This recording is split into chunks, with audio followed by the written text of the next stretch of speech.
else? You know what you wear on your head? What? You know What? I call them Astros because they fell off an asteroid? Just because they're called Astros, heck, doesn't mean they're from outer space. Well, keep the space-age technology away from me. I'm out of here.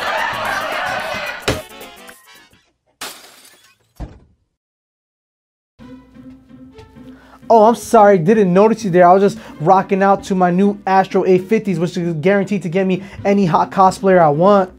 Alright, maybe it won't deliver on the cosplayers, but it does deliver on some awesome sound. This is the latest in the Astro line of wireless headset, not to be confused. The A40 is the A40 2013, it's totally wireless. We got this wireless action here, and it's pretty darn awesome, comparable in sound even. Before we get into the nitty gritty and what makes them that cool, I'm just gonna go over some of the small features on the headset itself. One of the most coolest things about it is there's a built-in mixer right here, a Mixamp. You guys are used to having a little knob to change up your audio and your chat sounds. Well, this has actually a little switches. You click left or right and automatically equalizes it for you, going to one side or the other. Maybe not as precise as having a little knob, so if you guys really need that kind of preciseness, then maybe pass on it, but not that big of a deal. I thought I would need it. Works fine, bounces the audio correctly, so everything's good. Power switch, we have 3 EQ settings. The first EQ settings is your balance mode, which you're mostly going to be using throughout watching TV, whatever the case is. Second EQ mode is for theaters, Netflix, whatever, watching Uncharted scene. And the third one is for the pro mode, where the highs are accentuated, basically meaning like footsteps and grenades. You're going to hear them with a bigger impact, so someone's about to get behind you and shank you. Now anti-shank technologies. And one of the cooler features, we have the USB port and the chat port. Of course, we'll get into that later. But is the phone and the microphone itself.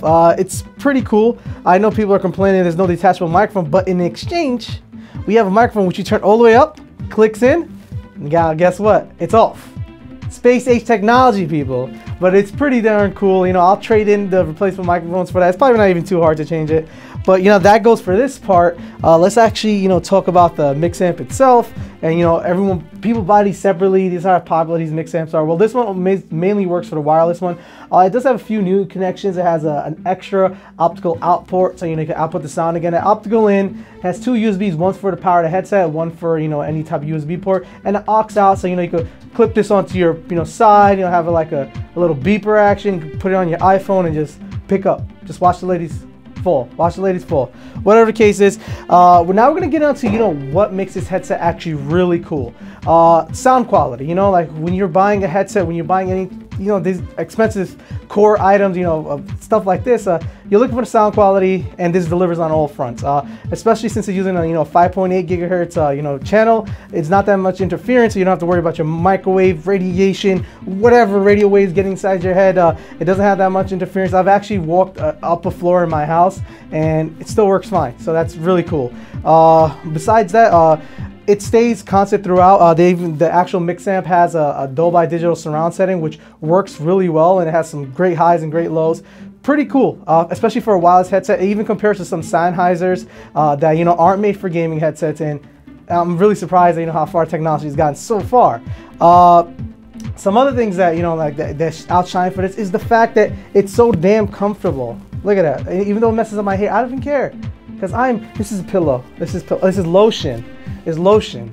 But guys, if you guys use the A40 before, you know exactly what I'm talking about. These are probably some of the most comfortable headsets out there, and this is not slack, especially on the materials part. The plastics look expensive. I know I always talk about materials because it's a big deal. Stuff breaks, and metal sides, turn these all the way around. Feels great quality. Definitely worth, you see what you pay for. Basically what I'm saying. And just on those two points itself, it could probably sell itself. Like I mentioned before, it has some the 3 EQ settings are pretty cool. I couldn't tell the difference between each of them so distinctly, but only most audiophiles will know. But core gamers should be fine. It's some of the cleanest sound I've ever had in something like this. And another cool feature about we have the good sound, we have it's a comfortable headset, is it's firmware updatable, and there's already new firmwares out, which is cool. So if you see old problems arising or new ones coming, it can easily be fixed. But since we talked about all the good things, we got to talk about some of the smaller issues that I've had with the headset, which is, first things first, you're a gamer. If you're a core gamer, you're probably gaming 16 hours. Well, you probably won't be using these headsets for that whole time, unless you got a 10-foot wire connected to your skull at all times. It only lasts for about 8 to 10 hours, about 7.5 if you're using the chat all the time, which most likely you are. Only real problem is that it comes shipped with a 2-foot cable, because they're expecting you to put it on the dock after you're done. But just be a more conscientious gamer, you know, recharge your items as soon as you're done with them, you'll be fine. But it's something to note, because there are other headsets, you know, competing in the same price range, you know, like I believe the Devastator from MacCats has interchangeable batteries, which is pretty cool. It would have been nice to see it here, but for whatever the case is, just recharge. And there is another small issue with the PS3 Slims. You're going to need a USB hub to help power this. They, I believe, are working on the problem. It's only on a certain number of PS3 Slims, but something you should know if you're going in there, you know, just trying to plug and play. Either way, this thing's priced at around $300, $299 on the website. Awesome price. This is honestly probably the best high-end headset there is, besides those, you know, 2 little features that would have been cool, like maybe extended battery life or interchangeable batteries.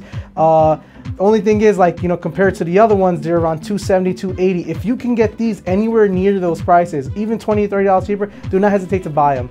There's nothing in the class as far as sound quality, especially for wireless headsets. And you know, as the A40s are known for the pedigree as far as, you know, competitive gaming goes. And for your home gaming, for, you know, living in an apartment, there's nothing better. And you can have that true Dolby Digital experience anywhere you go. Astro, kudos to you guys. Amazing job on your part. And I can't wait to see what you guys come for the A60s and A70s.